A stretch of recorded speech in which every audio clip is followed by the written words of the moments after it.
کہ زندگی کا مال کیا ہے، یہ زندگی کی حقیقت کیا ہے؟ پہلی بات یہ زندگی کا آغاز و اختتام کیا ہے، پھر یہ کہ یہ زندگی جو ہمارے نزدیک گویا کہ اکثر و بیشتر ہم زندگی اسی کو قرار دے دیتے ہیں، اس زندگی کا مقصد کیا ہے، اس کی اصل غرض و غایت کیا ہے؟ تو یہ ہے اصل میں وہ بنیادی فکر سے متعلق اور فلسفے سے متعلق مسائل کہ جن کو اس آیہ مبارکہ کے اندر ڈیل کیا گیا۔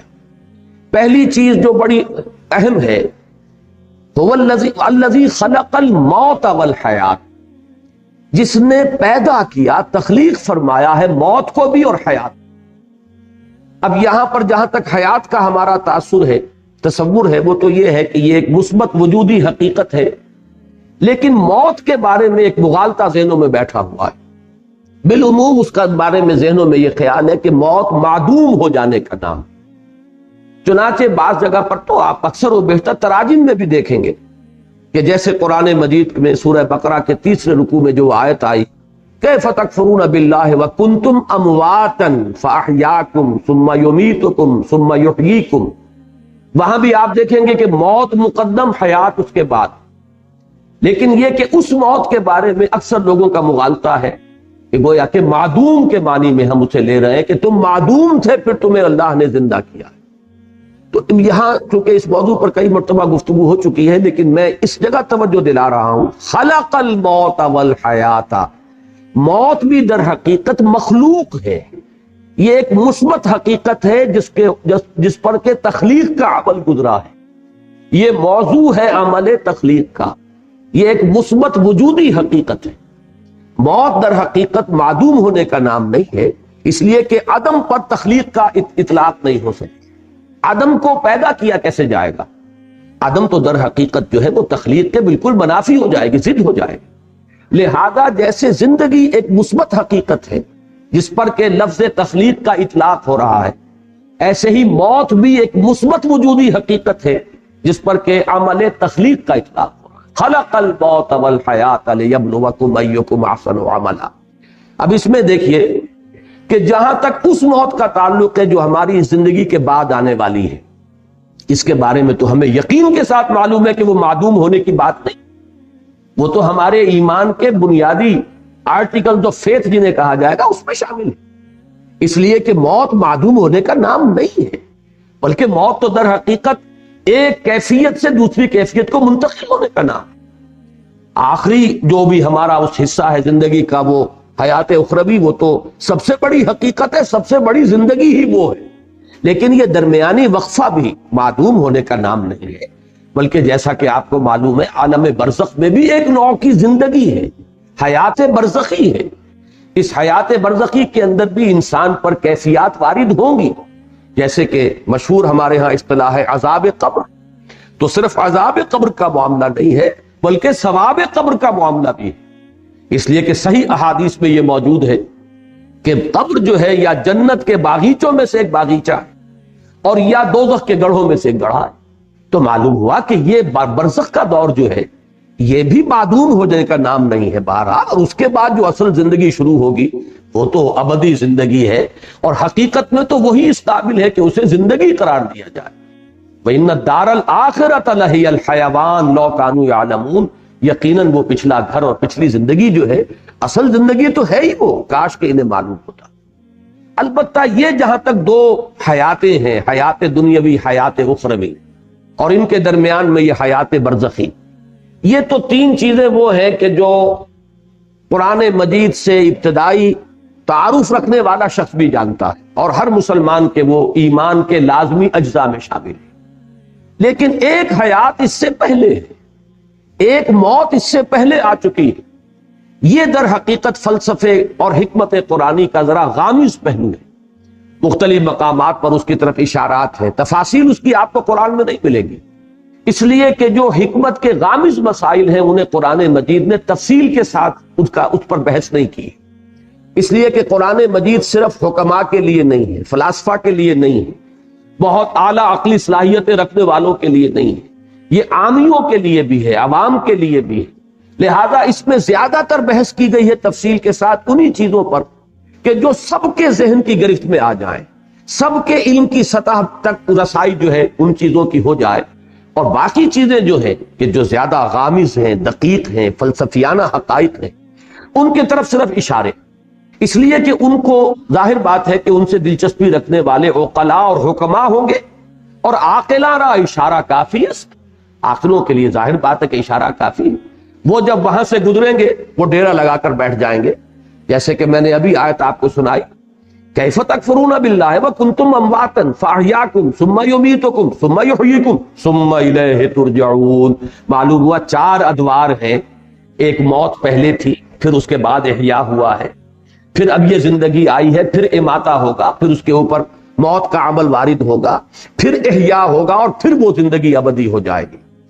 لیکن یہ مضمون جو ہے اپنی کلائمیکس میں جو سامنے آیا ہے وہ سورہ غافر یا سورہ مومن، یہ 2 نام ہیں سورہ مبارکہ کے، اس کی جو آیت ہے، اور میں نے سن 66 میں ایک مضمون لکھا تھا حقیقت زندگی کے عنوان سے، جو پہلے ہفت روزہ الاعتصام میں چھپا، پھر میثاق میں چھپا، پھر حکمت قرآن میں چھپا۔ میں بار بار، چونکہ وہ میری بہت ہی محبوب تحریروں میں سے ہے، پہلی مرتبہ اس میں نے اس آیت مبارکہ کی طرف اشارہ کیا، اور مولانا عبد الغفار حسن صاحب کا مدینہ میں اس وقت تھے، مدینہ منورہ میں یونیورسٹی میں پڑھاتے تھے، وہاں سے مجھے خط آیا کہ یہ پہلی مرتبہ تم نے اشارہ کیا ہے، اور ایک بہت بڑی علمی حقیقت ہے کہ جو ہاتھ آئی ہے۔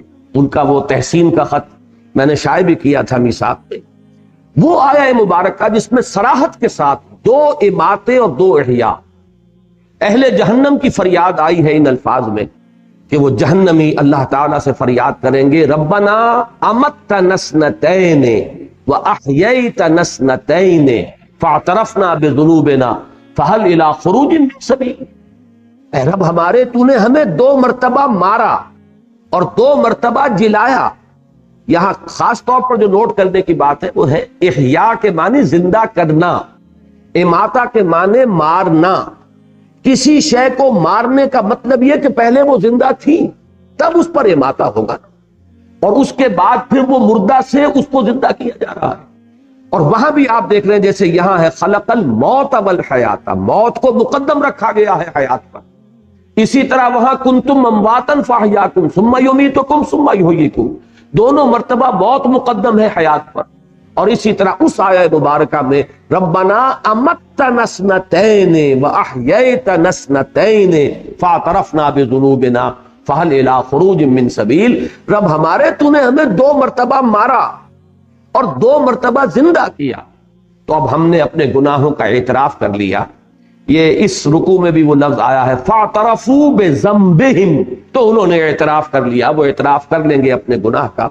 وہاں بھی فرمایا گیا ہم نے اعتراف کر لیا اپنے گناہوں کا، فہل الی خروج من سبیل، اب یہاں سے نکلنے کے لیے بھی کوئی راستہ ہے، کوئی شکل ہے؟ یعنی اگر 4-5 ہم پر مراحل آ چکے ہیں تو پروردگار ایک مرحلہ اور، یعنی جب اس طریقے سے 2 مرتبہ اماتہ ہو چکا، 2 مرتبہ احیاء ہو چکا، تو پھر یہ کہ کوئی ایک اور شکل ہو جائے، کوئی اور مہلت مل جائے۔ گویا کہ دلیل کے طور پر فہل الی خروج من سبیل کی جو استدعا ہے، اس کی دلیل کے طور پر یہ لایا گیا، تو نے 2 مرتبہ ہمیں مارا، 2 مرتبہ جلایا، تو اب 1 مرتبہ اور ہمیں موقع عنایت ہو جائے۔ اب میں نے ابھی ایک لفظ کہا تھا، شاید آپ چونکے ہوں، کہ در حقیقت یہ 4 نہیں 5 ادوار ہیں، اس لیے کہ پہلے اماتے سے پہلے ایک زندگی ہے، تبھی تو اماتہ ہوگا۔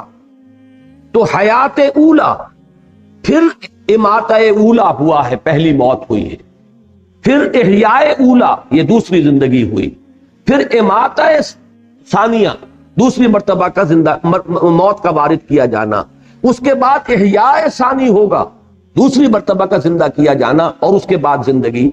گویا کہ 3 زندگیوں کے مابین 2 موتیں حائل ہیں۔ اب نوٹ کر لیجئے اس کو، بات ثابت یہ ہوا 3 زندگیوں کے مابین وقفے ہیں 2 موتوں کے، پہلی زندگی پھر موت، پھر زندگی پھر موت، پھر زندگی۔ اب اس کو نوٹ کیجئے، میں نے پہلے بھی عرض کیا ہے لیکن بعض حضرات آج یہاں نئے ہیں۔ پہلی ہماری تخلیق ہوئی عالم ارواح میں، اس کے لیے لفظ تخلیق بھی مناسب نہیں ہے، ایجاد یا ابداع، اس لیے کہ حجت اللہ البالغہ جو بڑی مشہور معروف اور بڑی بارکۃ الآراء تصنیف ہے امام الہند شاہ ولی اللہ دہلوی رحمۃ اللہ علیہ کی. اس کا ابتدائی حصہ جو ہے وہ ان کے فلسفے پر مشتمل ہے، اور پہلا باب جو ہے اس میں افعال الہی، اللہ تعالیٰ کے 3 بنیادی افعال پر بحث کی گئی. اللہ کے 3 کام بنیادی ہیں. پہلا کیا ہے؟ ابداع، یعنی عدم محض سے وجود بخشنا، یہ ابداع ہے. دوسرا ہے خلق. خلق یہ ہے کہ کسی شے سے کوئی شے بنا دینا، یہ خلق ہے. اور تیسرے تدبیر، یدبر الامر من السماء الی الارض. اللہ تعالیٰ کے تمام افعال جو ہے وہ ان 3 کیٹیگریز کے اندر فال کریں گے. 3 بڑی بڑی کیٹیگریز ہیں کہ اللہ کے تمام افعال وہ ان کے منقسم ہو جائیں گے. ابداع، عدم محض سے وجود بخشنا. اسی لیے میں نے کہا کہ اس کو ایجاد کہا جائے یا ابداع کہا جائے یہ صحیح لفظ ہوگا، خلق نہیں. اس لیے کہ خلق کے لفظ کا اطلاق ہوتا ہے کسی شے سے کوئی شے بنانا. آپ نے پڑھا ہے خلق الانسان من صلصال کالفخار، پیدا کیا انسان کو، بنایا انسان کو مٹی سے، کھنکتی ہوئی مٹی، سوکھی ہوئی، سوکھا گارا جو سوکھ کر کھنکنے لگا. وخلق الجان من مارج من نار، اور جنات کو پیدا فرمایا اس نے آگ کی لپٹ سے. وخلقنا من الماء كل شيء حي، ہم نے پانی سے بنائی ہے ہر شے جو زندہ ہے. معلوم ہوا خلق کے ساتھ جو ہے کوئی شے موجود ہوگی کہ کس شے سے بنائی گئی. البتہ پہلا مرحلہ جو ہے ایجاد و ابداع وہ ہے کہ جس میں اس سے پہلے کوئی شے نہیں تھی، عدم محض سے. انگریزی میں جسے کہتے ہیں کریشن ایکس نہیلو، عدم محض سے کریٹ کرنا، یہ ہے ایجاد و ابداع. پھر ایک شے سے دوسری شے، دوسری سے تیسری، پھر امتزاج ان کو جوڑ کر بنانا، ایک کی شکل بدل دینا، یہ ہے خلق. اور انہی کے مابین پھر اللہ تعالیٰ کے احکام، اس کے اوامر، یہ جو ہے ان کی تنفیذ ہوتی ہے، یہ ہے تدبیر. تو یہ 3 بنیادی افعال ہیں. میں نے اس کا ذکر اس لیے کیا کہ پہلی زندگی جو ہے اس کے لیے لفظ خلق موضوع نہیں ہے. وہ ہماری تخلیق اول جو ہے، وہ جو تخلیق اول ہے ہماری، وہ عالم ارواح میں ہو، اور اس کے لیے ایجاد و ابداع کا لفظ مناسب ہو. اس کے بعد پہلی زندگی تھی جس میں کہ وہ ہم نے عہد کیا تھا الستو بربکم قالوا بلا. ظاہر بات ہے زندگی تھی، نہ صرف زندگی تھی، پورا شعور ذات موجود تھا. ہم نے معاہدہ کیا اللہ کے ساتھ. تو جب تک کہ سیلف کانشسنس نہ ہو، شعور ذات نہ ہو، معاہدے کی کوئی حیثیت ہی نہیں. ہمیشہ آپ دیکھیں گے جب معاہدہ کیا جاتا ہے، اقرار کیا جاتا ہے، بقائمی ہوش و حواس میں یہ وعدہ کرتا ہوں یا معاہدہ کر رہا ہوں، تو گویا کہ اپنی ذات کا پورا شعور ہونا لازم ہے. ہم اس شعور ذات کے ساتھ زندہ تھے، اگرچہ جسموں کے ساتھ نہیں تھے، صرف ارواح کی شکل میں تھے. الارواح جنود مجندہ، وہ لشکروں کی صورت میں وہ تمام ارواح تھی جو اللہ کے حضور میں حاضر تھی. اور پوچھا گیا الست بربکم قالوا بلا. اب یہ پہلی حیات ہے، اس پر پہلا اماتہ طاری ہوا، پہلی مرتبہ مارا گیا، یعنی سلا دیا گیا. ان ارواح کو کسی کولڈ سٹوریج کے اندر رکھ دیا گیا. یہ ہے موت کا وہ پہلا مرحلہ جو اس زندگی میں آنے سے قبل ہم گزار آئے. اس کے بعد اب ہو رہا ہے احیاء اولا. وہ اس زندگی میں، اس عالم میں جو عنصری ہے اس کے اندر جب وہ رحم مادر میں ایک جسم تیار ہوا ہے تو وہ روح کو لا کر اس کولڈ سٹوریج سے، وہ جو روح معین ہے اس شخص کی، اس کو لا کر شامل کیا گیا. اور یہ گویا کہ احیاء اولا ہوا. اس کے بعد یہ زندگی دوسری آ گئی. در حقیقت یہ جسے ہم پہلی زندگی کہتے ہیں، یہ زندگی دوسری ہے کہ جو ہم اس عالم میں مادی میں بسر کر رہے ہیں. اس میں ہمارا جسم بھی ہے اور ہماری وہ روح بھی ہے، جبکہ پہلی زندگی میں صرف ارواح تھی. اس کے بعد دوسرا اماتہ ہوگا، اور پھر عالم برزخ شروع ہوگا، پھر دوسرا احیاء ہوگا، اور پھر ہماری آخری زندگی ہوگی اخروی زندگی، اور وہ پھر ہمیشہ کے لیے ہے، ابدی. یہ ہے در حقیقت حیات انسانی کے مختلف انوار. اب اس میں ذرا ایک بات میں اور ہمت اور جرات کر کے عرض کر رہا ہوں. اس سے یہ تو ثابت ہوا ہے ہمارے ایمان کا جزو لازم کہ ہم ابدی ہیں، ہمیں کبھی ختم نہیں ہونا. اس لیے کہ اصل زندگی آخرت کی زندگی ہے، اور وہ ابدی ہے. جنت میں ہو چاہے وہ جہنم میں ہو، وہ ابدی زندگی ہے. تو معلوم یہ ہوا کہ ہم ابدی ہیں.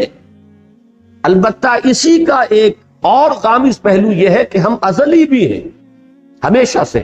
اب یہ ذرا بات آپ کو چونکانے کے لیے میں کہہ رہا ہوں، اس لیے کہ ہم علم خداوندی میں ہمیشہ سے ہیں۔ میرا جو بھی وجود ہے، میرا تشخص جو اس وقت ہے، علم خداوندی میں تو ہمیشہ سے ہے۔ اللہ کا علم جو ہے وہ حادث نہیں ہے۔ اللہ کا علم اس کی ذات کے ساتھ، جیسے کہ اس کی ذات قدیم ہے، اس کا علم بھی قدیم ہے۔ کوئی شے جس کا وجود اس عالم میں کبھی ہونا ہوگا، وہ علم خداوندی میں ازل سے موجود ہے، جس کو کہ ہمارے صوفیہ اور ہمارے متکلمین کہتے ہیں صور علمیہ۔ علم خداوندی میں یہ تمام صورتیں پہلے سے موجود ہیں۔ تو ہماری ایک پوٹینشل ایگزسٹنس جو ہے، پوٹینشل ہے، یہ بالقوہ وجود تھا ہمارا علم خداوندی میں، اور وہ ہمیشہ سے تھا۔ اس کے بعد ہمارا پہلا وجود عالم ارواح میں ہوا، وہ ہمارا وجود خارجی ہے۔ اور اس کے بعد پھر ہمارا یہ وجود ہے جو مادی زندگی کے ساتھ ہو رہا ہے، مادی جسد کے ساتھ ہو رہا ہے۔ پھر ہمارا ایک اور وجود ہوگا اور وہ ابدی ہے۔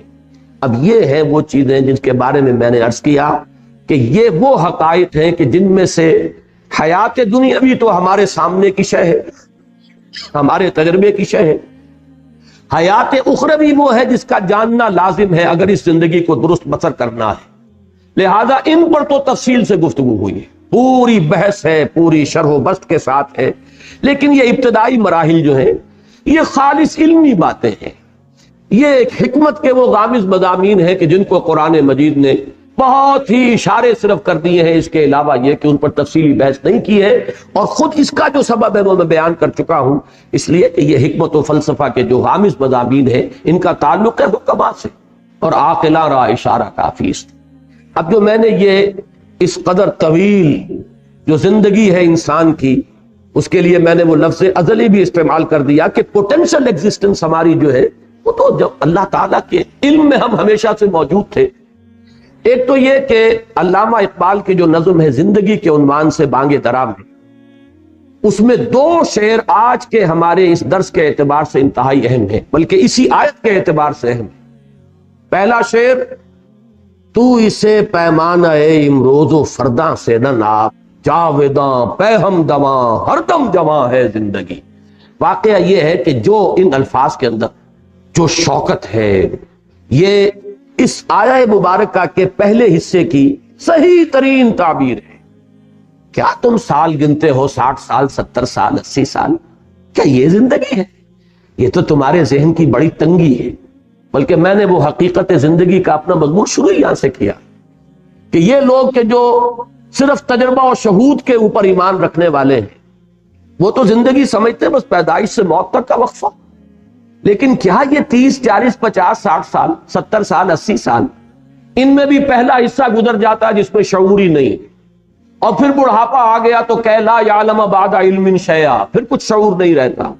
بیچ کے 30، 40 سال بمشکل ہے کہ جو شعور کے ہیں۔ تو کیا یہ کل ہماری حقیقت یہی ہے؟ اشرف المخلوقات جس کے بارے میں اللہ یہ فرمائے خلقتہ بیدی، میں نے اسے اپنے دونوں ہاتھوں سے بنایا ہے۔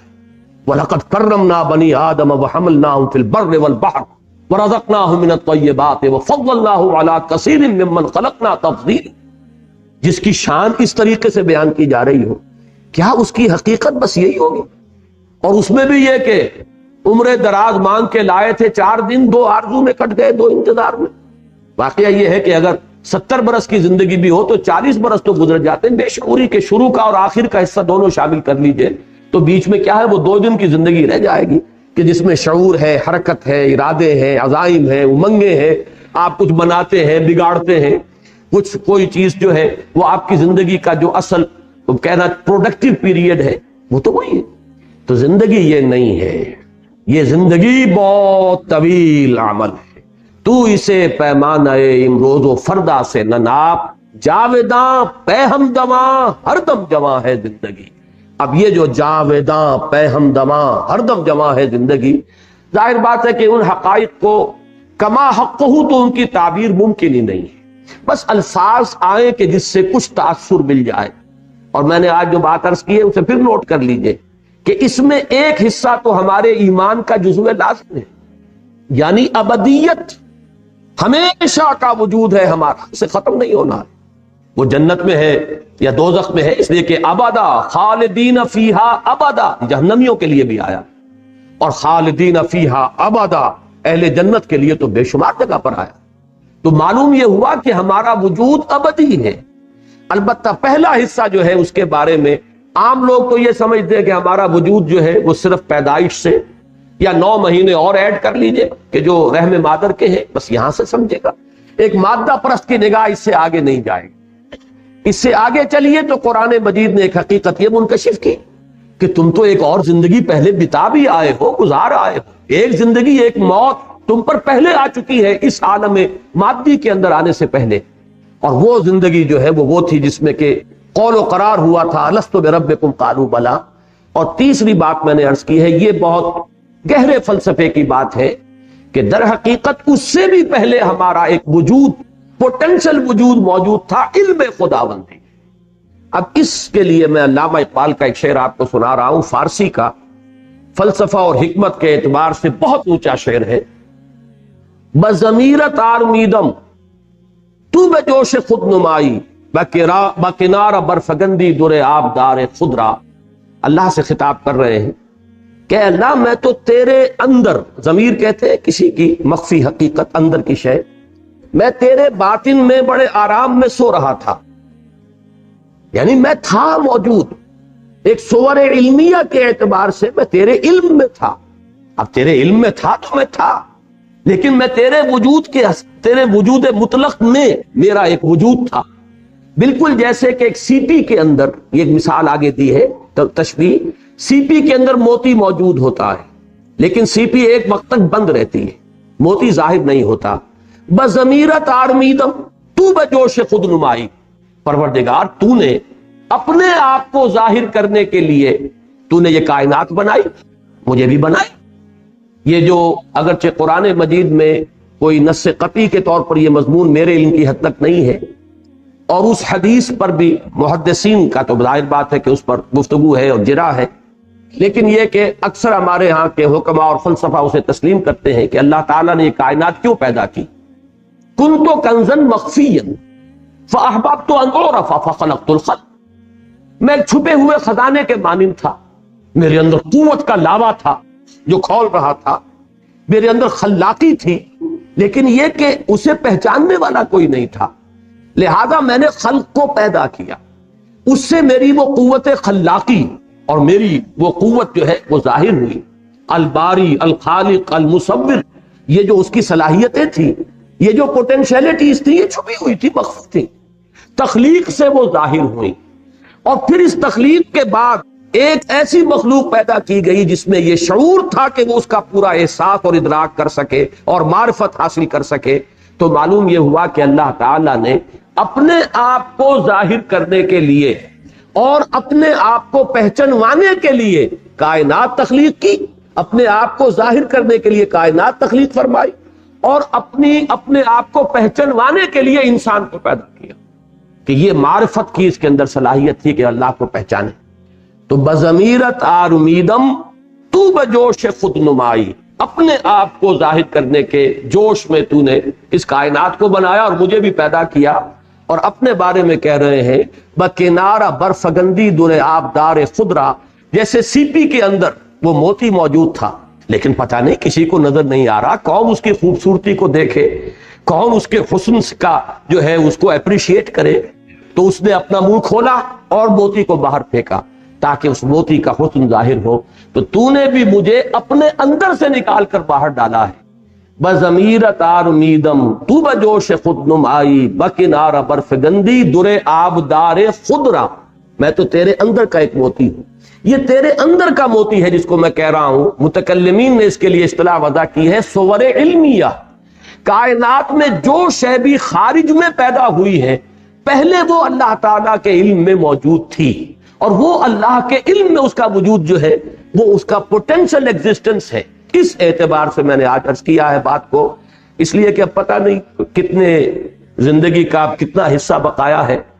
میں اس حصے کے درس کے دوران چاہتا ہوں کہ وہ چیزیں کہ جن پر میں نے تاحال جان بوجھ کر گفتگو نہیں کی ہے، میں چاہتا ہوں کہ اب ان کے بارے میں جس چیز کے بارے میں میری ایک رائے بنی ہے اور جو بھی میں نے مختلف جو گوشے ہیں ان سے حاصل کیا ہے وہ میں آپ کے سامنے رکھوں.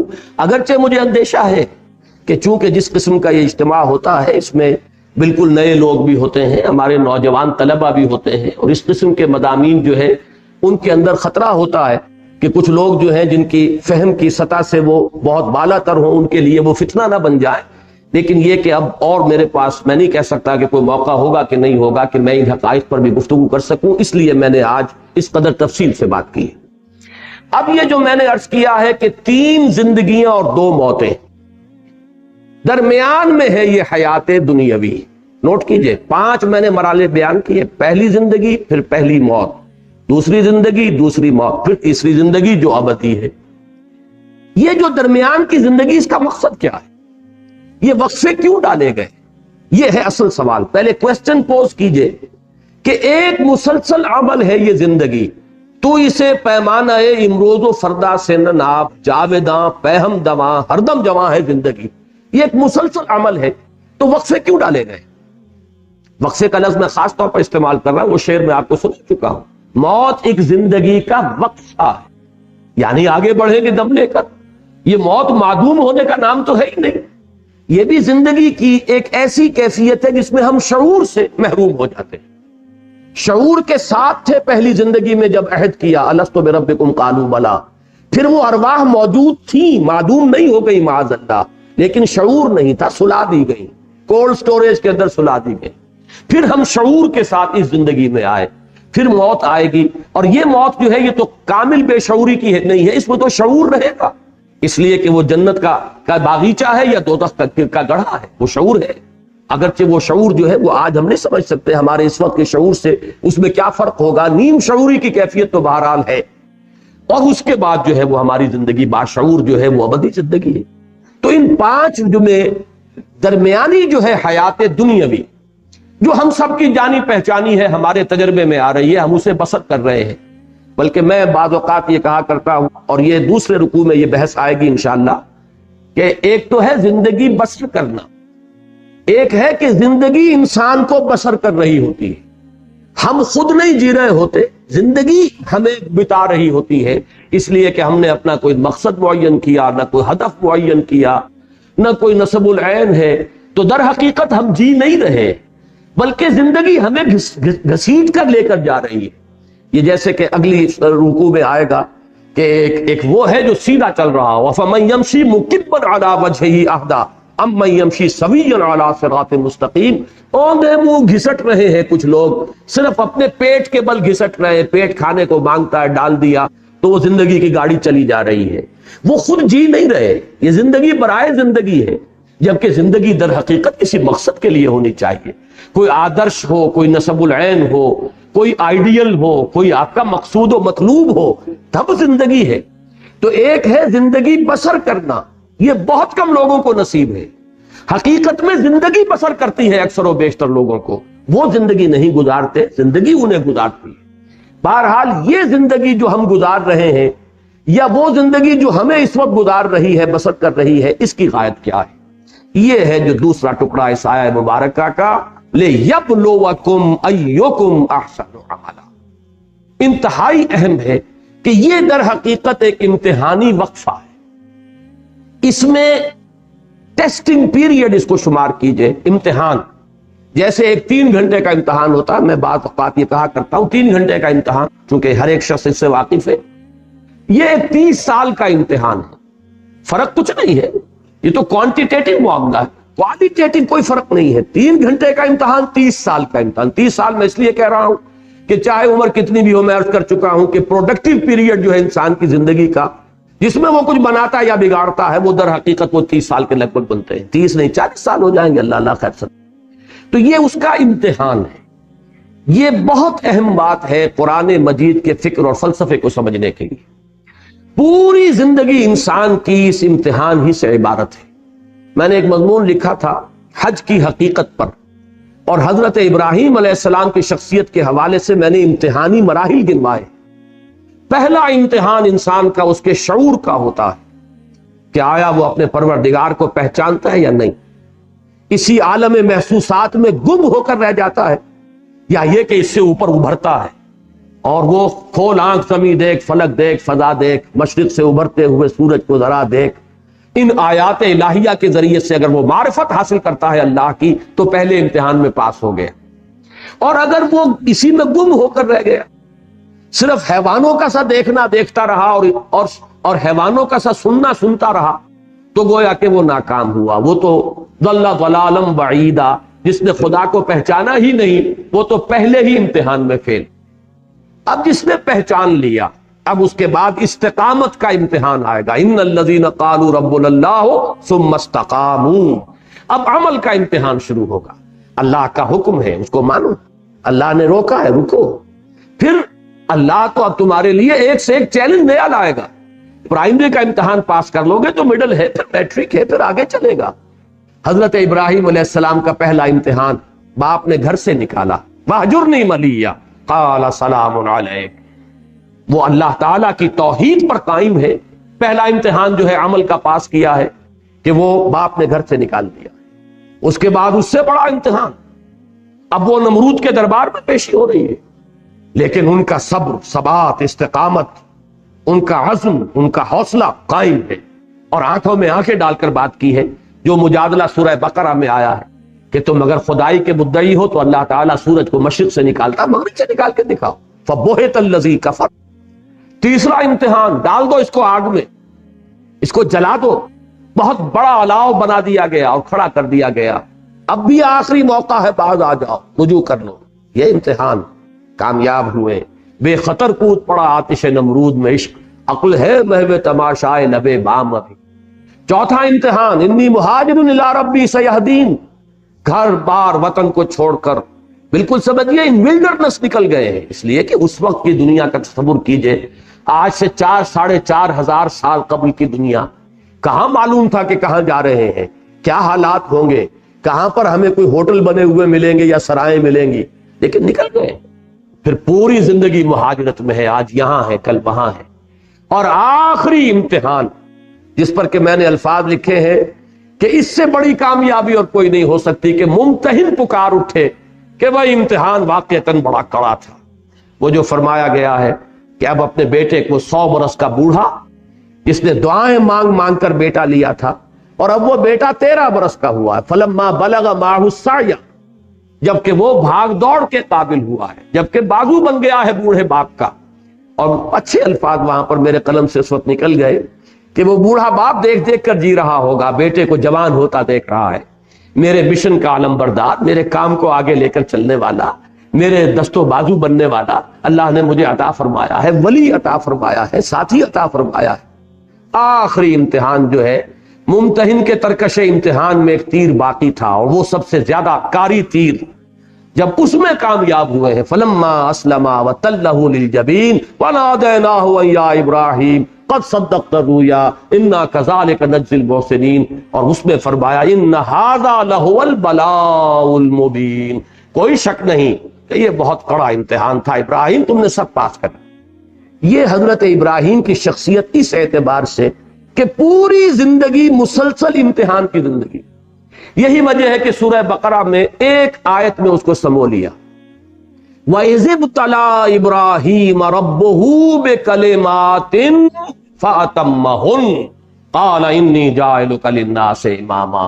یاد کرو جب کہ اللہ نے امتحان لیا، ابتلا کیا، آزمایا ابراہیم کو بڑے بڑے امتحانات میں. کلماتن اس لیے کہ یہ تفخیم کے لیے ہے، تنکیر نکرہ کا لفظ. بڑے بڑے امتحانات میں سے گزارا، اور جب وہ تمام میں پورا اترا تب کہا انی جاعلک للناس اماما، اب میں تمہیں پوری نوع انسانی کا امام بنا رہا. اس مقام پر فائز ہونے کے لیے وہ تمام ٹیسٹ جو ہیں وہ پاس کرنے پڑے حضرت ابراہیم کو علیہ الصلوۃ والسلام. تو در حقیقت پوری زندگی امتحان. یہی امتحان ہے کہ جو اب آپ پر دنیا کی جو کیفیات عدلتی بدلتی رہتی ہیں، کبھی فراخی ہے، کبھی تنگی ہے، کبھی صحت ہے، کبھی بیماری ہے، کبھی مفلسی ہے، کبھی تمنگری ہے، کبھی حالت خوف ہے، کبھی حالت امن ہے، کبھی اللہ نے چھپر پھاڑ کر کچھ دے دیا ہے، اور کبھی اچانک جو کچھ تھا چھین لیا ہے. یہ سب کیا ہے؟ امتحان ہے.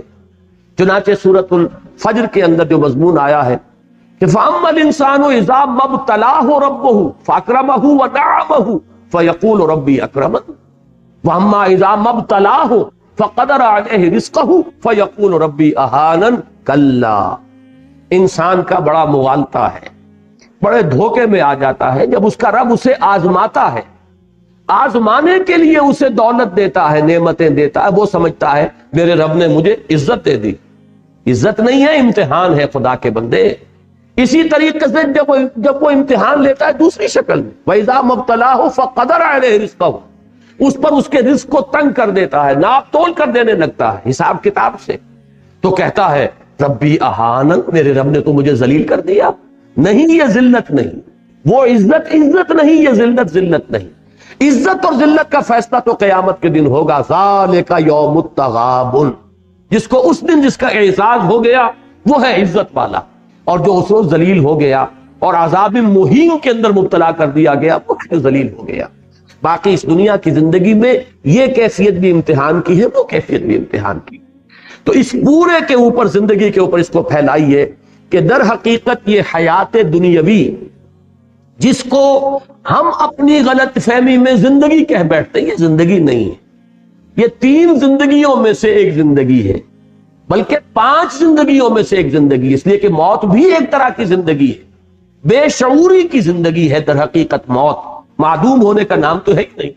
تو 5 وقفے ہیں جن میں یہ درمیانی وقفہ ہے جو ہم یہاں بسر کر رہے ہیں، اور اس کی حیثیت ایک امتحانی وقفے کی ہے۔ تو میں نے جو دوسرا شعر کہا تھا علامہ اقبال کی اس نظم میں، وہ اس نظم کا آخری شعر ہے۔ قلزم ہستی سے تو ابھرا ہے مانند حباب، اس زیاں خانے میں تیرا امتحان ہے زندگی۔ یہ امتحان کا ایک پیریڈ ہے، اور بڑا پیارا ایک شعر کہا ہے، تو عرصۂ محشر میں ہے پیش کر غافل عمل کوئی اگر دفتر میں ہے، کہ تم سمجھتے ہو کہ وہ حشر جو پھر بعد میں ہوگا، وہ تو در حقیقت حشر کا ظہور ہے۔ اصل میں عرصۂ محشر میں ہم اس وقت ہیں۔ عرصہ ہے، یہ عرصہ نہیں ہے، لفظ عرصہ کہتے ہیں میدان کو، عرصۂ محشر میں ہے۔ یہ پہلا مصرع پورا کیا ہے؟ یہ گھڑی محشر کی ہے تو عرصۂ محشر میں ہے، پیش کر غافل عمل کوئی اگر دفتر میں ہے۔ یہ زندگی ہے اصل محشر۔ وہ محشر جو ہوگا وہ در حقیقت اس کے نتائج کے اعلان کے لیے ہوگا۔ اصل میں تو اگر کوئی عمل کا وہ تمہارے دفتر میں ہے تو نکالو، برابر ہر چیز اندر سینہ داری، سرود نالے آہے فغانے، جو تمہارے اندر ہے اسے باہر نکال کر پیش کرو، اس لیے کہ در حقیقت یہ حشر تو یہاں ہو رہا ہے۔ جیسے کہ آتا ہے حاسبوا انفسکم من قبل ان تحاسبوا، اصل میں تو محاسبے کے عالم میں اس وقت ہم، اگر ہم پہچان لیں کہ ہمارا امتحان اب ہو رہا ہے، اور وہ جو نتیجے کے دن ہے وہ تو در حقیقت اس کا ظہور ہے، اس کے نتیجے کا۔ اصل تو ہم یہاں بنا یا بگاڑ رہے ہیں اپنی قسمت کو اور اپنے مستقبل کو اور اپنی ابدی زندگی کو۔ تبارک الذی بیدہ الملک وہو علی کل شیء قدیر الذی خلق الموت والحیاۃ لیبلوکم ایکم احسن عملا، تاکہ تمہیں آزمائے۔ اب یہ نوٹ کیجئے، یہ جو لفظ ہے یہ بلا یبلو، یہ ثلاثی مجرد میں بھی آیا ہے، لیبلوکم ثلاثی مجرد ہے، یہی پر ابلا یبلی بھی آتا ہے، لیبلیکم منہ بلاء حسنا، ابلا باب افعال سے بھی آتا ہے، پھر باب افتعال سے کثرت آیا ہے، نبتلی ہے، یبتلیکم، ان اللہ مبتلیکم بنہر، تو یہ جو لفظ آتا ہے باب افتعال سے، تینوں کا مفہوم ایک ہی ہے۔ بہت سے الفاظ جو ہے وہ مختلف ابواب میں آنے کے بعد مفہوم کچھ بدلتے ہیں، لیکن بلا یبلو، ابلا یبلی، ابتلا یبتلی، ان تینوں کا مفہوم ایک ہی ہے۔ لیبلوکم ایکم احسن عملا، تاکہ تمہیں جانچے، پرکھے، آزمائے کہ کون ہے تم میں سب سے اچھے عمل کرنے والا۔ اب اس کے حوالے سے میرا ذہن منتقل ہوا ہے فوری طور پر، جو ڈارون کا نظریہ ہے اس کے ضمن میں 2 اصطلاحات آپ نے سنی ہوں گی، اسٹرگل فار ایگزسٹنس، کہ یہاں دنیا میں اپنے وجود کو برقرار رکھنے کے لیے ایک اسٹرگل ہے، ایک مقابلہ ہے، ایک مسابقت ہے، ایک دوسرے کے ساتھ ہم زور آزمائی کر رہے ہیں اپنے آپ کو برقرار رکھنے کے۔ آپ کے پاس رزق کی مقدار محدود ہے، اب چھینا جھپٹی ہو رہی ہے، میں چاہتا ہوں میں آپ سے چھین لوں، آپ چاہتے ہیں میں مجھ سے چھین لیں، یہ ہے وہ اسٹرگل فار ایگزسٹنس۔ اور نمبر 2 اصطلاح ہے سروائیول آف دی فٹسٹ. اس میں جو جتنا فٹ ہوگا وہ جیت جائے گا، وہ باقی رہے گا، اور جو کمزور ہے، انفٹ ہے، وہ معدوم ہو جائے گا، اس کا وجود نہیں رہے گا. جیسے کہ اقبال نے کہا ہے جرم ضعیفی کی سزا مرگ مفاجات. یہ جو بھی کمزور ہوگا، انفٹ ہوگا، معدوم ہو جائے گا. یہ ڈارون کے فلسفے میں یہ سپیشیز جو ختم ہو گئیں، بڑے بڑے حیوانات ہوتے تھے ڈائنوسارز وغیرہ، اب ان کا کہیں وجود نہیں ہے. کیوں ختم ہو گئے؟ کہ وہ اپنے آپ کو ماحول کے ساتھ سازگار نہیں کر سکے. جنہوں نے اپنے آپ کو ماحول کے ساتھ سازگار اور موافق بنا لیا وہ باقی رہے، جو فیل ہو گئے وہ ختم. تو میں نے یہ اصطلاحات صرف رکھی ہے، فلسفہ پڑھانا جو ہے ڈارون کا یا اس کی نفی یا اس کا اس بات پیش نظر نہیں ہے. قرآن مجید نے لفظ استعمال کیا ایکم احسن عملا. یہ سروائیول آف دی فٹسٹ نہیں ہے، بلکہ جو تم میں سے چناؤ ہے، فٹسٹ کو اللہ چننا چاہ رہا ہے. اللہ تعالیٰ نے یہ تمام امتحان کی چھلنی لگائی ہے کہ تم میں سے جو بہترین عمل کرنے والے ہو انہیں وہ چنے گا. ایکم احسن عملا، تم میں سے کون ہے بہترین عمل کرنے والے. اب اس کی بھی بہت دور تک جو ہے بات جاتی ہے. علامہ اقبال نے ایک خیال ظاہر کیا ہے، اگرچہ مجھے اس خیال سے اتفاق نہیں ہے، لیکن فلسفے کا ایک نقطہ ہے. وہ یہ کہتے ہیں کہ ریزریکشن جو ہے یہ در حقیقت ارن کی جانے والی شے، یہ ایسے ہی نہیں مل جائے گی. اگر آپ نے اس زندگی کے اندر اعمال صالحہ کے ذریعے سے اپنی خودی کو مضبوط کر لیا تو یہ خودی جو ہے اس پر موت کا کوئی اثر وارد نہیں ہو سکے گا، یہ سروائیو کرے گی. لیکن اگر عمل صالح کے ذریعے سے آپ نے خودی کو مستحکم نہیں کیا ہے تو معدوم ہو جائیں گے. اس لیے کہ پھر آپ کی حیثیت جو حیوانات کی ہے، جس طریقے سے کہ حیوانات کے لیے ریزریکشن نہیں ہے، اسی طریقے سے انسانوں کے لیے بھی نہیں ہے. یا یہ کہ حیوانات کے بارے میں حدیث ہے کہ ان کو بھی دوبارہ زندہ کیا جائے گا، اور جو ایک دوسرے پر انہوں نے زیادتیاں کی ہوں گی، کسی نے کسی کو سینگ مارا تھا، کسی نے کسی اور کو لات رسید کی تھی، اس کا بدلہ دلوا کر پھر معدوم کر دیا جائے گا. یہ ایک حدیث ہے. اور ابھی میرے پاس ایک کتاب حال ہی میں آئی ہے، ناصر الدین البانی جو اس دور کے سب سے بڑے محدث ہیں، 4 بڑی والیوم میں انہوں نے الاحادیث الصحیحہ جمع کی.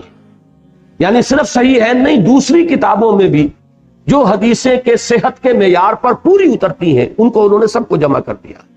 اس میں اس حدیث کو بھی انہوں نے لیا کہ حیوانات کی بھی باعث بعد الموت ہے، ان کے ایک دوسرے پر زیادتیوں کا ایک دوسرے کو بدلہ قصاص دلوا کر پھر معدوم کر دیا جائے.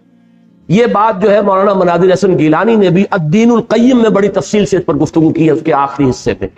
تو علامہ کا فلسفہ یہ ہے کہ ریزریکشن جو ہے یہ ایسے ہی نہیں مل جائے گی، it has to be earned. اسے تو کمانا پڑے گا آپ کو. اس کے لیے عمل صالح کے ذریعے سے اپنی خودی کو مضبوط کیجئے کہ پھر وہ موت کے صدمے کو برداشت کر جائے اور اس کے بعد جو ہے اس کی بقا ہو. بہرحال وہ میں نے جیسا کہ عرض کیا، میں اس کی تائید نہیں کر رہا، صرف ایک نقطہ جو ہے علمی علامہ کے فکر کا میں نے صرف اسے آپ کے سامنے رکھا ہے. تو ایکم احسن عملا، کون ہے تم میں سے بہترین عمل کرنے والے.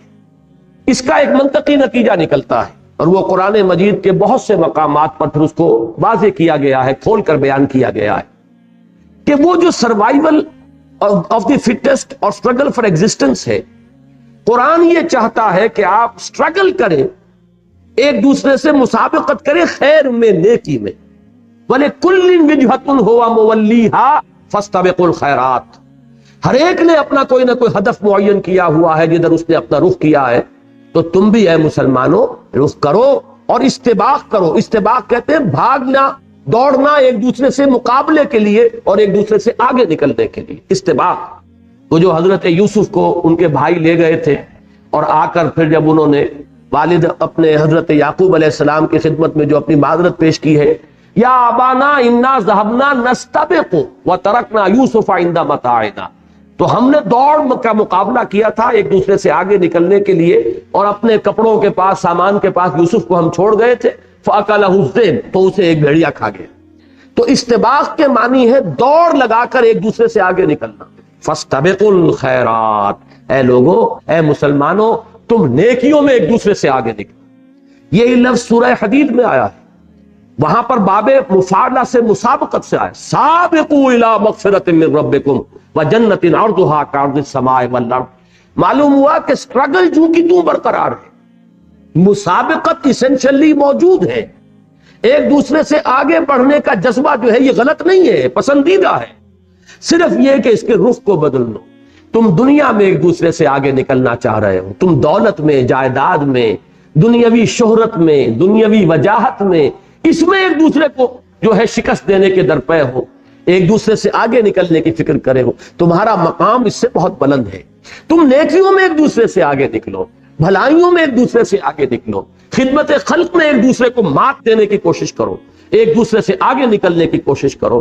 تو معلوم یہ ہوا کہ اسی میں ایکم احسن عملا، اس میں ایک مسابقت اور ایک استباق، ایک دوسرے سے آگے بڑھنے، سٹرگل کرنے، ایک دوسرے سے آگے نکلنے کی کوشش جو ہے اس کی طرف بھی اشارہ موجود ہے، کہ جو پھر مدنی صورتوں میں جیسا کہ میں نے 2 مثالیں آپ کو دے دی۔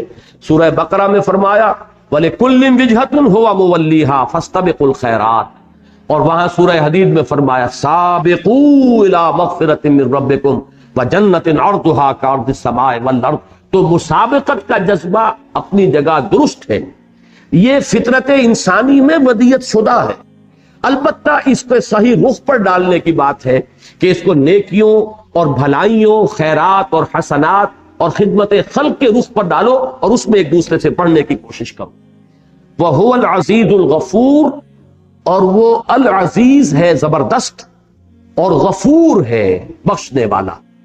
اس کا تعلق اسی امتحان کے ساتھ ہے، امتحان کا نتیجہ دینے پر قادر ہے، یہ نہیں ہے کہ وہ کسی کو سزا دینا چاہے اور دے نہ پائے، کسی کے لیے عذاب کا فیصلہ کرے اور کوئی اسے روک لینے والا ہو، کوئی اس کا ہاتھ پکڑ لینے والا ہو، کوئی اس کے فیصلے کے آڑے آ جانے والا ہو۔ العزیز، العزیز وہ ہستی ہے جس کا اختیار مطلق ہے، نو لمیٹیشن، اس کے اختیارات میں کوئی تحدید نہیں ہے، جو چاہے کر گزرے، فعال لما یرید، یہ ہے العزیز۔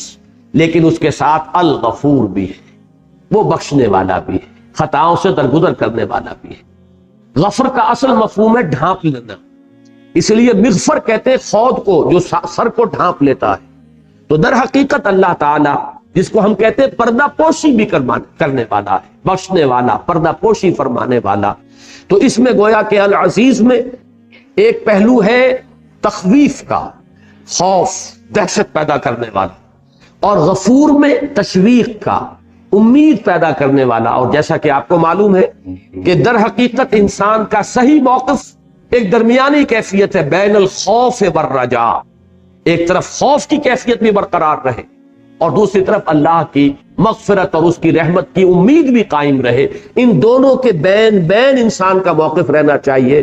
اگر ایک طرف ہو گیا، چاہے ادھر چاہے ادھر، اس میں ہلاکت ہے اور بربادی ہے۔ خوف کا انتہائی غلبہ ہو جائے گا تو انسان کی ہمت جواب دے جائے گی، ذرا سی غلطی ہوئی اور مایوس ہو کر بیٹھ جائے، پھر اس کے اندر اصلاح کے لیے جو ہمت درکار ہے، عزیمت درکار ہے، وہ باقی نہیں رہے گی۔ اور رجا کا بہت زیادہ غلبہ ہو گیا تو بے پرواہی آ جائے گی، استغنا ہو جائے گا، پھر اس کے اللہ تعالیٰ کے احکام کی فکر نہیں رہے گی۔ تو ان دونوں کے مابین بین الخوف والرجا رہنا چاہیے۔ اور العزیز الغفور، یہ اللہ تعالیٰ کے دو نام، وہو العزیز الغفور، یہ اسی کے لیے کہ ایک میں تخفیف کا پہلو ہے، دہشت ہے، خوف ہے، اور دوسری میں امید ہے، رجا ہے، اس کی رحمت اور مغفرت کا امیدوار ہونا۔ الذی خلق 7 سماوات طباقا، وہ کہ جس نے بنائے 7 آسمان تہ بر تہ ایک دوسرے کے اوپر۔ اب یہاں پر اگرچہ قرآن مجید نے کہیں صراحت کے ساتھ یہ نہیں کہا ہے کہ یہ آسمان اور زمین کس شے سے بنائے، اور عام طور پر جب ہم اس کو بیان کرنے میں آتے ہیں تو یہ کہ عدم محض سے اللہ تعالیٰ نے ان کو وجود بخشا، ایک بات صحیح ہے، لیکن درمیان میں بہت سا وقفہ ہے، گیپ ہے بہت بڑا۔ اللہ تعالیٰ کا ایک امر کن ہے، اس امر کن نے کیا شکل اختیار کی ہے۔ اب یہ اصل میں وہ موضوعات ہیں جن سے آج کل جو فزکس کی جو سمجھیے کہ سب سے اونچی شاخ ہے، theory of the creation of universe, کائنات پیدا ہوئی کیسے، کن مراحل سے گزری ہے۔ ہمارے صوفیہ اور متکلمین اور فلاسفہ نے اسے تنزلات سے تعبیر کیا ہے۔ ذات بحت نے ایک احدیت کی شکل اختیار کی، پھر وہ واحدیت، تنزلات 6 اور تنزلات 5 کی اصطلاحات ہیں۔ لیکن یہ کہ آج کے دور میں وہ پہلے ایک صورت نور کی شکل میں تھا. اللہ کے کلمہ کن نے ایک صورت اختیار کی ہے نور کی. اس نور سے ملائکہ پیدا کیے گئے اور اسی نور سے ارواح انسانیہ پیدا کی گئی. نہ زمین تھا نہ آسمان تھا، ابھی کچھ نہیں سوائے نور خداوندی کے. اس کے بعد اسی میں پھر اس خلق نور کے اندر بڑے بڑے دھماکے ہوئے، ایکسپلوژنز ہوئے، اور وہ جو مخفی اس کی انرجی تھی وہ ظاہر ہوئی ہے. اس نے کروں کی شکل اختیار کی ہے، بہت بڑے بڑے کرے، آتشی کرے، جیسے کہ ہمارا یہ سورج ہے، اور نہ معلوم کتنے اربوں کروڑوں بلکہ کروڑوں کیا کہہ رہا ہوں، اربوں سورج ہیں جو اس کائنات کے اندر موجود ہیں. ان سب کا در حقیقت یہ نار کا مرحلہ ہے. اس نار سے جنات کی تخلیق ہوئی ہے. اور اس کے بعد آپ نے پڑھا سورہ فصلت میں یا سورہ حامیم سجدہ میں غالباً لفظ آیا ہے وَهِيَ دُخَانٌ، یہ آسمان جو ہے ایک دخان کی شکل میں تھا، اور پھر کہیں اس کی جو شکلیں متعین ہوئی ہے اور پھر یہ 7 آسمان بنے ہیں. تو یہ یوں سمجھیے کہ اللہ تعالیٰ کی اس تخلیق میں کتنا وقت گزرا ہے. یہ بات بھی میں اس وقت عرض کرنے سے رہ گئی، اب بیان کر دوں کہ ابداع اور تکوین اور ایجاد میں کوئی وقت نہیں لگتا. انما امرہ اذا اراد شیئا انما یقول کن فیکون. اس کا امر تو صرف یہ ہوتا ہے کہ وہ کہتا ہے کہ ہو جائے اور ہو جائے. نو ٹائم ایلیمنٹ واٹس ایور، وقت کا کوئی ایلیمنٹ ہے ہی نہیں. ٹائم کی ڈائمنشن ایڈ ہوئی ہے عالم خلق میں آ کر. اور تخلیق کا جب لفظ آئے گا خلق السماوات والارض فی 6 ایام، اب یہ وقت کا تصور آ گیا. اور 6 دن، اور ظاہر بات ہے کہ وہ ہمارے 24 گھنٹوں والے 6 دن نہیں ہیں، وہ 6 دن 50,000 برس کا ایک دن ہے کہ لاکھوں برس کا ایک دن ہے. اور جدید جو ہماری اصطلاح ہے ملینمز، وہ ان کو 6 دن قرار دیا گیا ہو، 6 ملینمز ہو. یہ اس میں کہیں جا کر یہ تخلیق کا عمل جو ہے آسمان اور زمین کا یہ پورا ہوا ہے. تو ایک لفظ میں سے ہم گزر جاتے ہیں، لیکن یہ ہمیں اندازہ نہیں ہوتا کہ اس ایک لفظ کے اندر کتنی قیامت مضمر ہے، کتنا وقت لگا ہے. خلق السماوات والارض فی 6 ایام ثم استوى على العرش يعلم ما يلج في الارض وما يخرج منها وما ينزل من السماء وما يعرج فيها. یہ سورہ حدید کی آغاز کی آیت سنا رہا. خلق الذی خلق 7 سماوات طباقا، یہ میں بار بار عرض کر چکا ہوں، 7 آسمانوں کا تہ بر تہ ہونا، اس پر تو ہمارا ایمان ہے، اس لیے کہ نصوص ہیں، بالکل واضح الفاظ ہیں، ان میں کوئی تعویل کی گنجائش نہیں ہے. لیکن ان کی حقیقت کو سمجھنے سے تاحال ہم قاصر ہیں. ہمارا جو بھی علم ہے اور یہ ایسٹرونومی کا علم جہاں تک پہنچا ہے، علم فلکیات، بہت کچھ اس کے اندر ہماری رسائی ہونے کے باوجود ابھی وہ محض ابتدا ہے. کچھ پتہ نہیں اس کائنات کے بارے میں. اور اس میں یہ 7 کوئی محکم طبقات ہیں، پھر تہ بر تہ ہونے کی ان کی کیا کیفیت ہے. تاحال ہمارا علم جو ہے، ہمارا سائنٹیفک نالج اس جگہ تک نہیں پہنچا کہ ہم اس کی حقیقت کو سمجھ سکیں. لیکن یہ کہ یقین ہے کہ جس رفتار کے ساتھ یہ علم جو ہے ہمارا سائنس سے علم بڑھ رہا ہے، وقت آئے گا کہ حقیقت کھلے گی، اور تب ہمیں یہ محسوس ہوگا کہ یہ تھے وہ الفاظ اور یہ تھا مفہوم ان کا، کہ گویا کہ جو کچھ اللہ نے کہا تھا 100% درست کہا تھا. چنانچہ ابھی جس سورت کا میں نے حوالہ دیا تھا سورہ فصلت یا سورہ حامیم سجدہ، اس کی آخری آیت یہ ہے سنوریکم آیاتنا فی الآفاق وفی انفسہم، سنوریہم آیاتنا فی الآفاق وفی انفسہم حتی یتبین لہم انہ الحق. ہم انہیں دکھاتے چلے جائیں گے اپنی آیات آفاق میں بھی، ان کے اپنی جانوں کے اندر بھی، یہاں تک کہ یہ بات ان پر بالکل روز روشن کی طرح عیاں ہو جائے گی کہ یہ قرآن سرتا سر حق. تو جیسے جیسے علم ہمارا آگے بڑھ رہا ہے، قرآن مجید کی حقانیت جو ہے مزید مبرہن اور مزید مبین ہوتی چلی جا رہی. ما ترا فی خلق الرحمن من تفاوت، تم نہیں دیکھتے یا تم نہیں دیکھ سکو گے. ترا چونکہ یہ فعل مضارع عربی زبان میں حال اور مستقبل دونوں کو کور کرتا ہے. ما ترا فی خلق الرحمن من تفاوت، تم رحمان کی تخلیق میں کوئی فرق نہ دیکھو گے. تفاوت کے لفظ پر غور کیجئے، یہ فوت سے بنا ہے. فوت میں کسی چیز کا کم ہو جانا، تفاوت باب تفاعل. اس میں ایک دوسرے کے ساتھ مقابلے کی شکل بھی آتی ہے، مبالغہ بھی آتا ہے۔ اردو میں ہم لفظ بولتے ہیں فرق و تفاوت، فرق و تفاوت، کسی چیز کے اندر کمی بیشی اور فرق پیدا ہو جانا۔ اب یہاں مراد کیا ہے کہ تم کوئی تفاوت نہ پاؤ گے، حالانکہ فرق تو اللہ تعالیٰ کی اس تخلیق میں بو قلمونی، رنگا رنگی، یہاں تو کوئی دو چیزیں یکساں ہے ہی نہیں۔ انسانوں کی شکلیں مختلف، آپ کروڑوں انسانوں کو جمع کر لیجئے، دو انسانوں کی شکلیں آپ کو ایک جیسی نہیں ملیں گی۔ بالکل جو ہوتے ہیں جڑوا بہن بھائی ہوں، جڑوا بھائی ہوں، جڑوا بہنیں ہوں، ان میں تو مشابہت کبھی ہو جاتی ہے ایسی، لیکن یہ کہ وہ بھی بالکل ایک نہیں ہوتے۔ اس کا کلائمیکس یہ ہے کہ کسی دو انسانوں کے یہ تھمب امپریشنز جو ہے ایک جیسے نہیں ہیں۔ اسی پر تو آپ کی بہت سی تشخیص جو ہے اور تفتیش جو ہے اس کا دار و مدار اس پر ہے، اس کے ایکسپرٹس ہوتے ہیں۔ تو معلوم یہ ہوا ایک پودے میں اگر 10 گلاب کے پھول لگے ہوئے، 2 پھول ایک جیسے نہیں ہوں گے۔ یہ اللہ تعالیٰ کی بو قلمونی ہے، رنگا رنگی ہے، یہ اس کی خلاقی کی شان ہے۔ تو میں جہاں تک سمجھ پایا ہوں کہ ما تری فی خلق الرحمن من تفاوت، اس کو میں سورہ رحمان کا جو مضمون ہے، اللہ تعالیٰ نے وَالسَّمَاءَ رَفَعَهَا وَوَضَعَ الْمِيزَانَ اللہ تطغوا فی المیزان، یہ عدم تفاوت در حقیقت توازن جو ہے اس کائنات کے اندر، جو کاسمک بیلنس کا ذکر میں کر چکا ہوں بڑی تفصیل سے جب سورہ رحمان ہم پڑھ رہے تھے، اور زیادہ فاصلہ نہیں ہے۔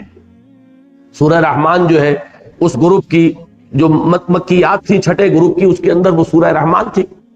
تو اللہ تعالیٰ نے ایک بیلنس قائم کیا، اس بیلنس کے اندر کوئی امبیلنس تم نہیں پاؤ گے۔ اور یہ بات ہے کہ جو آج ہمارے سامنے جو اس طرح واضح ہے کہ یہ پورا جو سارا سلسلہ ہے سیاروں کا، یہ ایک باہمی کشش کا ایک نظام ہے جس کے بل پر قائم ہے۔ بال برابر فرق اگر ہو جائے، لفظ فرق لا رہا ہوں یہاں پر، بال برابر فرق ہو جائے تو وہ سارا بیلنس جو ہے وہ ڈسٹرب ہو جائے گا اور یہ کرے ایک دوسرے سے ٹکرائیں گے۔ یہ ہے در حقیقت وہ بہت ہی نازک بیلنس جس پر کہ اللہ تعالیٰ نے اس کائنات کو قائم کیا ہوا ہے۔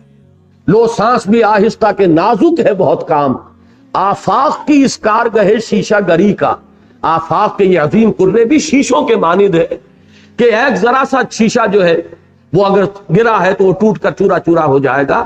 تو ذرا سا یہ باہمی فاصلے جو ہیں ان کے اور مختلف مدار جو ہیں ان کے اندر ذرا سا فرق واقع ہو جائے تو تمام کرے ایک دوسرے کے ساتھ ٹکرا جائیں گے۔ یہ ہے میرے نزدیک یہاں پر ما ترا فی خلق الرحمن من تفاوت۔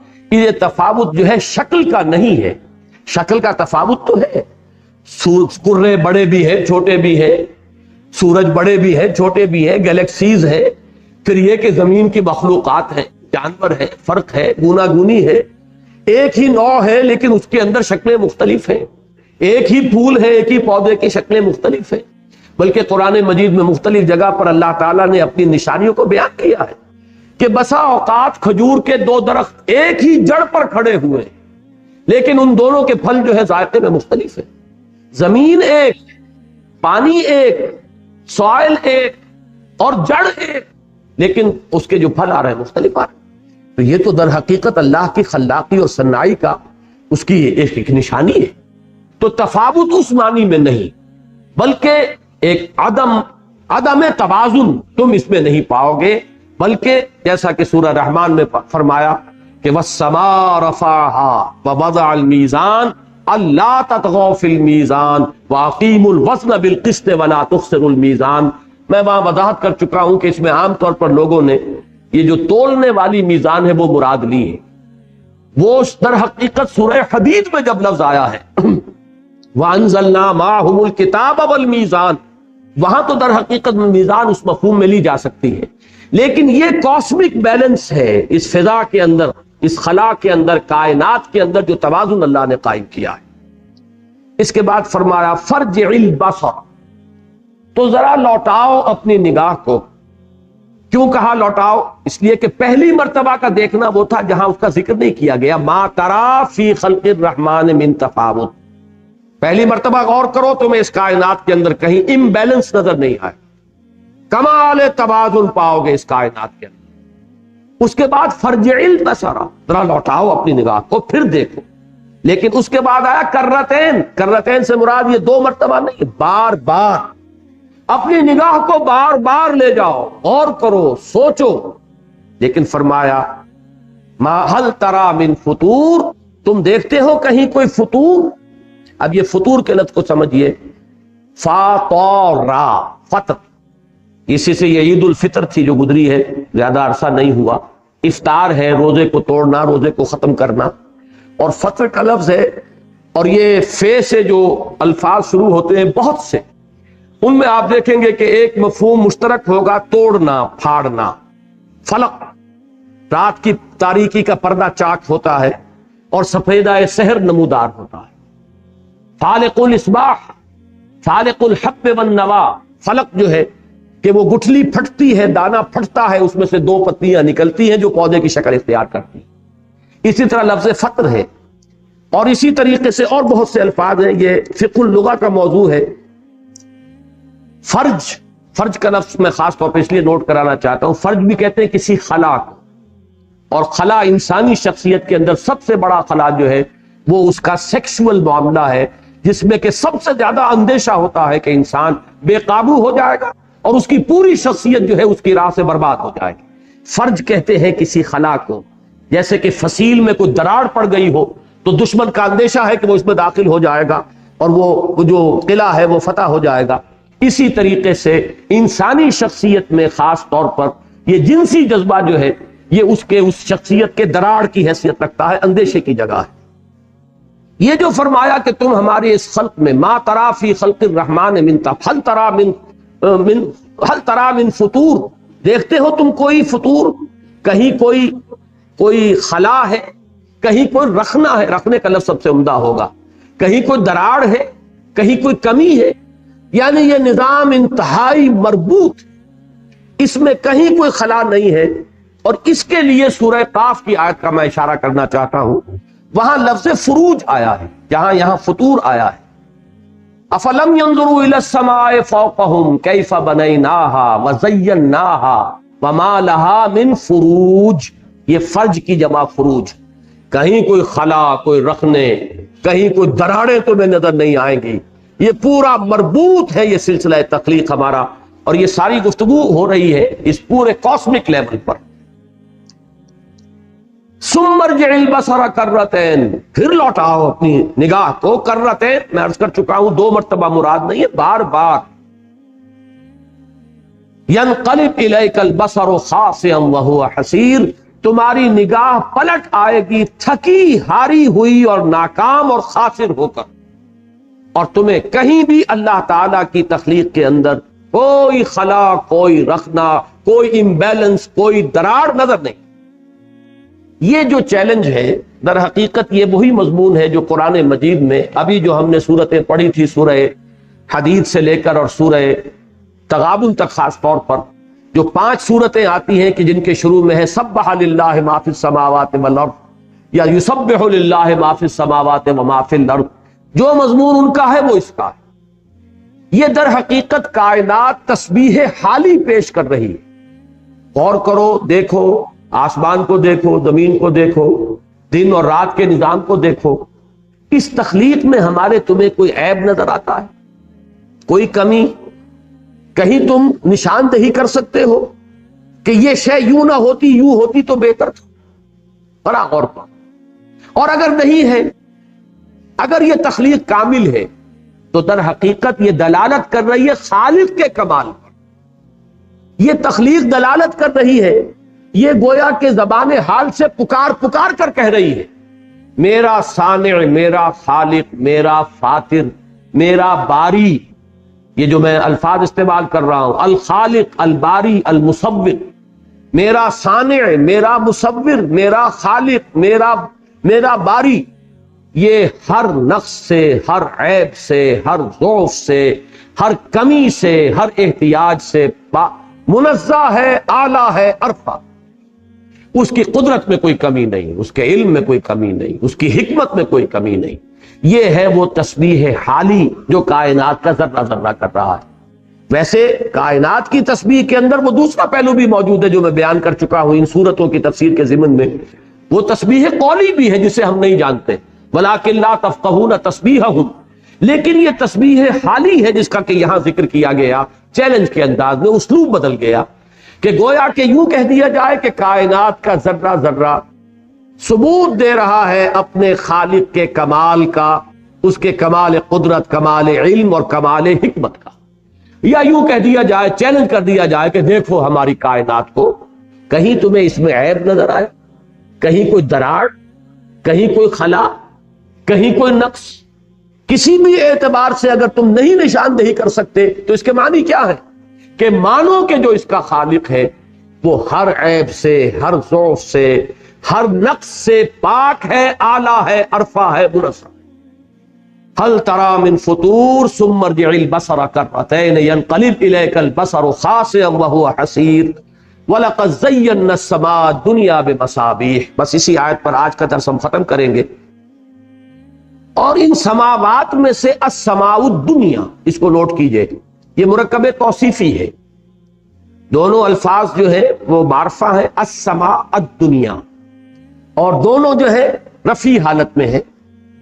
یہ یہاں پر تو دونوں منصوب ہیں، لیکن یہ کہ ویسے السماء الدنیا کہا جائے تو وہ مرفوع حالت ہوگی، مرکب توسیع ہے، یعنی قریب ترین، ادنا در حقیقت یہ دنی سے ادنا قریب ترین، اور دنیا اس کا مؤنث ہے۔ السماء الدنیا یعنی قریب ترین جو آسمان ہے۔ اب اس کو لیے سمائے زیری بھی کہہ سکتے ہیں، اس لیے کہ اگر یہ طباقہ ہے، طبق بر طبق ہے، تو گویا کہ جو ہم سے قریب ترین ہے وہ سمائے زیری ہے، سب سے نچلا آسمان۔ اسے آپ پہلا آسمان کہہ لیں، سب سے نچلا آسمان کہہ لیں، لیکن لفظی ترجمہ ہوگا قریب ترین آسمان، وہ آسمان کے جو تمہاری اس زمین سے، تمہارے اس عالم سے قریب ترین ہے، اس کو ہم نے مزین کر دیا ہے چراغوں سے۔ اب اس کی بھی حقیقت ایک تو یوں سمجھ لیجئے کہ جو بھی انسان کو نظر آتا ہے، آج سے 1400 برس پہلے کا انسان جو قرآن سن رہا تھا، پڑھ رہا تھا،